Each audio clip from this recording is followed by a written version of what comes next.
Bonjour Daniel, Boker Tov, et nous commençons ce journal par un incident grave qui s'est produit près de Hebron la nuit dernière.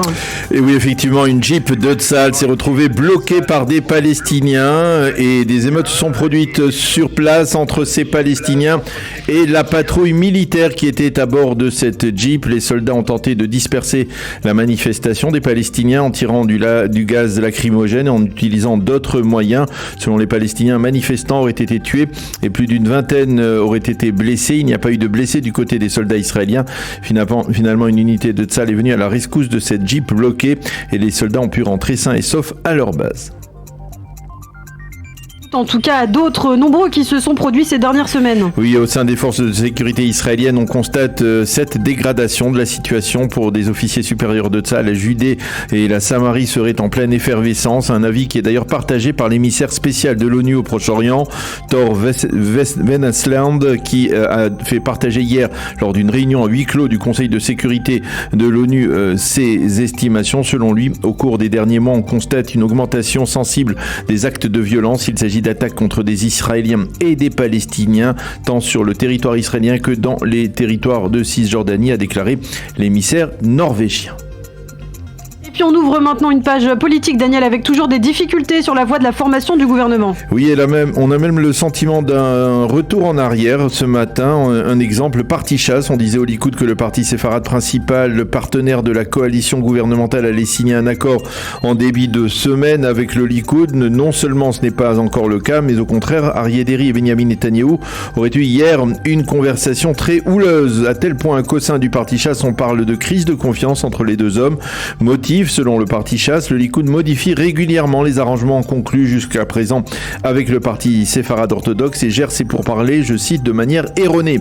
Aryeh Deri est particulièrement mécontent du retard intervenu dans la nomination d'un président de la Knesset, un président provisoire qui serait de la droite israélienne, car tant que cette nomination n'est pas bouclée, il lui sera impossible de faire voter un amendement lui permettant de devenir ministre après sa fameuse condamnation par la justice israélienne à 12 mois de prison avec sursis pour infraction fiscale. Au cours de cette conversation houleuse, Netanyahou aurait déclaré à Aryeh Deri qu'il n'était pas responsable de ces reports et que le responsable direct était Bezalel Smotrich.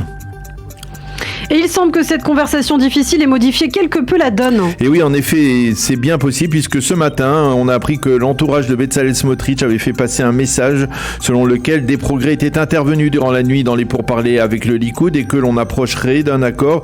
Et sur le point cardinal de la nomination donc d'un président provisoire de la Knesset, Bezalel Smotrich aurait donné ce matin son feu vert. Si cela est confirmé, il faudra donc choisir celui qui pourrait devenir ce président provisoire. On parle de Yariv Levin du Likoud qui a déjà occupé une telle fonction.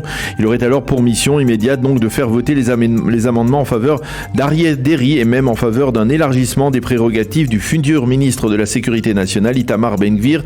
Cette nomination devrait intervenir dès aujourd'hui, donc tout de même, malgré tout, quelques progrès dans la formation de cette coalition. Et pendant ce temps, Benny Gantz prend congé des forces de Tzahal après plus de 2 ans passés au ministère de la Défense. Et lors d'interviews qu'il a accordées à la presse, le ministre de la Défense affirme qu'il n'a pas l'intention de rejoindre un gouvernement qui serait dirigé par Benyamin Netanyahou. Dans l'une de ses interviews, Gantz a déclaré « Lorsque l'extrémisme sera confronté à la réalité sur le terrain, le gouvernement devra se conduire avec responsabilité. Je pense que Netanyahou ne se laissera pas dominer par ces extrémistes. » Benny Gantz a également déclaré qu'Israël était capable de se confronter à la menace du nucléaire iranien.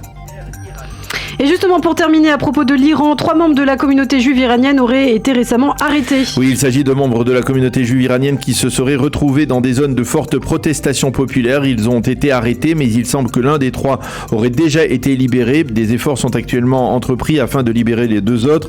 Selon certaines sources, ces arrestations expliqueraient la teneur du message très complaisant envers le régime des Mollahs publié il y a quelques jours par la communauté juive iranienne. Dans ce message, la communauté juive apporte son soutien massif au régime iranien et appelle même à un arrêt de la protestation populaire.